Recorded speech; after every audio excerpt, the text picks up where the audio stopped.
que isso, professor?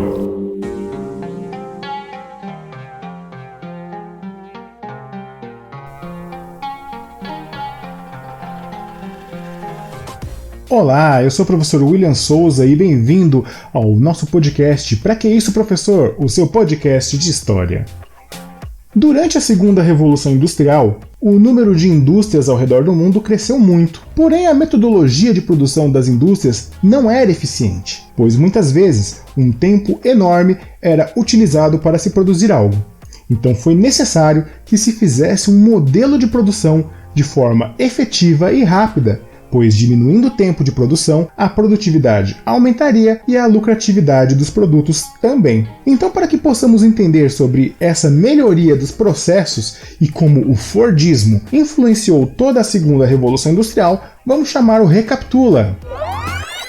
A chamada linha de montagem já existia em algumas fábricas. Quem desenvolveu um modelo para aumentar a produção foi Frederick Taylor. O método dele consistia em adaptar o trabalhador ao ritmo da máquina. Assim, a produtividade aumentava, havia menos paralisações e menos desperdício. Henry Ford melhorou esse processo, fazendo com que a padronização dos produtos, a produtividade alta e o tempo de produção fossem um sucesso. Então, dito isso, vem comigo e bora pra história!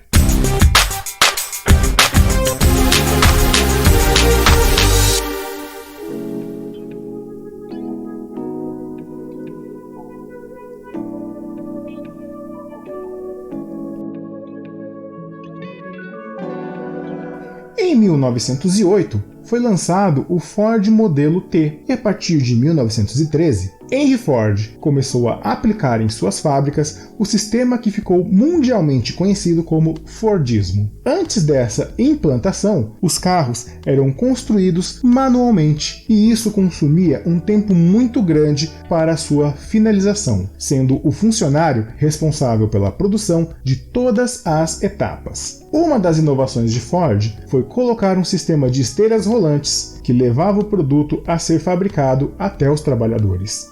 Isso proporcionou uma produção mais rápida e barata, pois o trabalhador não precisava se deslocar pela fábrica, ele aguardava em sua posição e não precisava ser especialista em nada, sendo necessário apenas dominar o serviço. A esteira controlava o tempo de produção na indústria. Para se ter uma ideia, antes da chegada do Fordismo, um veículo levava em média cerca de 8 horas para ficar pronto, e com o Fordismo, esse tempo caiu para incríveis 2 minutos.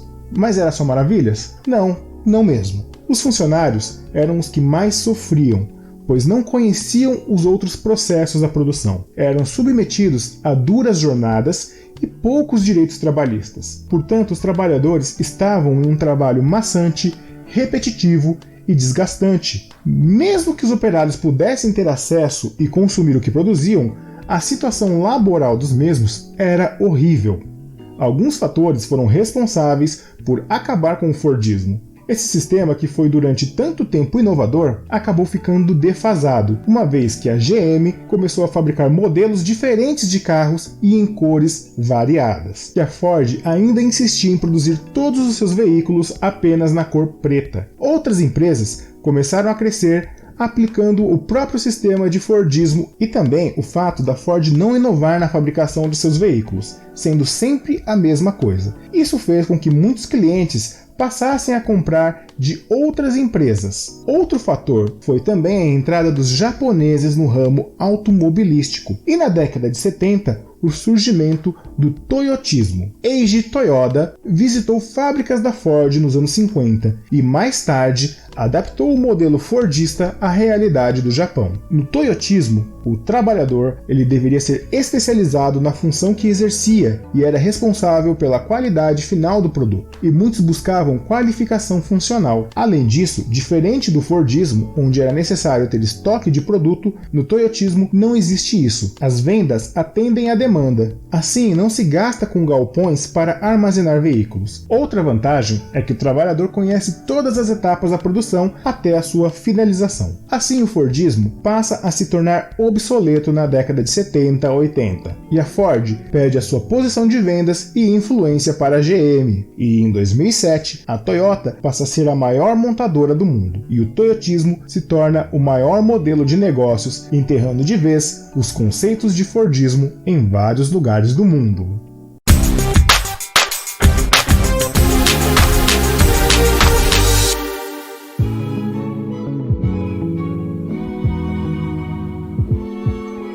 É isso aí. O modelo de Fordismo, ele foi um modelo revolucionário durante muito tempo. Como eu disse para vocês anteriormente, enquanto antes do Fordismo, um veículo demorava em torno de 8 horas para ficar pronto, com o modelo de Ford, o mesmo veículo ele passava a ficar pronto em 2 minutos. E qual que era a mágica? Eram as chamadas esteiras. O trabalhador ficava parado naquele lugar, naquela posição dele, e ele só tinha que fazer uma função. Se vinha o chassi do veículo para ele e ele tinha que apertar os parafusos, era só isso que ele fazia. Pensa no trabalho da pessoa, fica parada num lugar só, apertando parafusos o dia inteiro. Naquele tempo não se conhecia sobre a LER, que é as lesões por esforço repetitivo. Hoje em dia a gente conhece e a gente já ouviu falar amplamente disso, né? Lesões por esforço repetitivo é quando o trabalhador fica fazendo o mesmo tipo de movimento e ele desenvolve uma doença do trabalho referente a isso.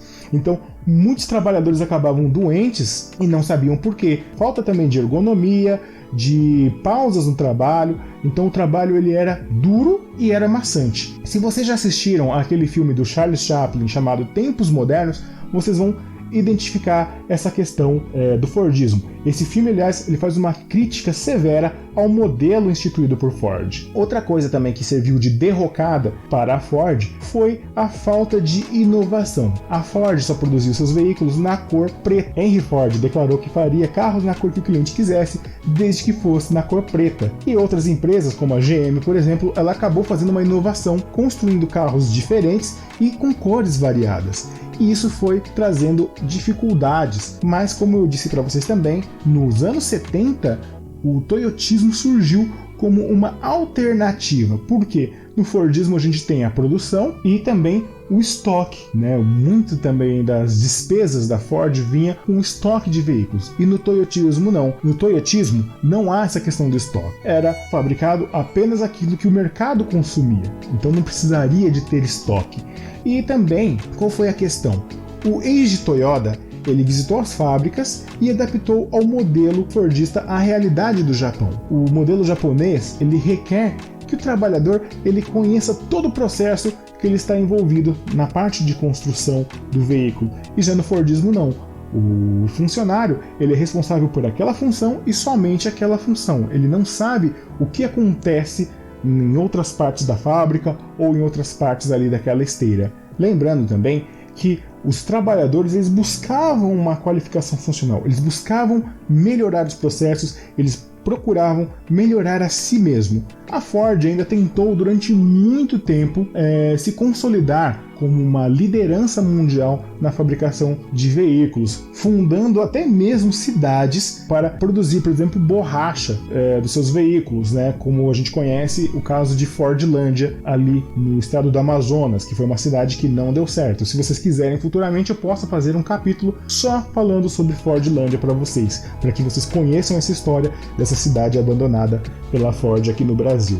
Vocês veem que o mundo industrial ele é implacável. As empresas, as indústrias, elas não se renovam, elas não buscam fórmulas novas, elas acabam ficando obsoletas e, consecutivamente, acabam ficando para trás. E isso foi o que aconteceu com a Ford. Hoje, o veículo japonês, o Toyota, ele passa a ser um dos veículos mais comercializados do mundo e a Toyota ela se torna a maior montadora do mundo. E isso acaba deixando a Ford desconfortável no mercado. Então a gente consegue entender também como que alguns processos eles ainda acabam influenciando no destino de algumas empresas, né? Nesse ano aqui de 2021, a gente acabou sendo surpreendido com o encerramento das atividades da empresa Ford, né, da fábrica da Ford, aqui no Brasil após 100 anos. Então a gente consegue imaginar também essa questão: falta de inovação, falta de incentivos fiscais, não se sabe ao certo. A gente percebe que no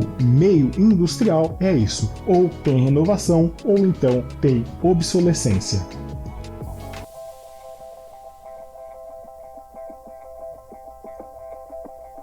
É isso aí, gente. Então, mais uma vez, eu agradeço a todos que participaram, a todos que ouviram, baixaram e compartilharam esse podcast. Então, quem quiser mandar uma mensagem, sugerir pauta, reclamação, qualquer coisa, pode mandar mensagem para o e-mail souzawilliam1983@gmail.com. Repetindo, Souza com S, William com W, 2 L's e M no final, souzawilliam1983@gmail.com. Tudo bem? Então eu agradeço as mensagens de todos vocês, estou esperando. E a pergunta ainda continua: para que isso, professor? Então nos vemos aí na próxima. Muito obrigado, um grande abraço para vocês e até logo. Tchau, tchau!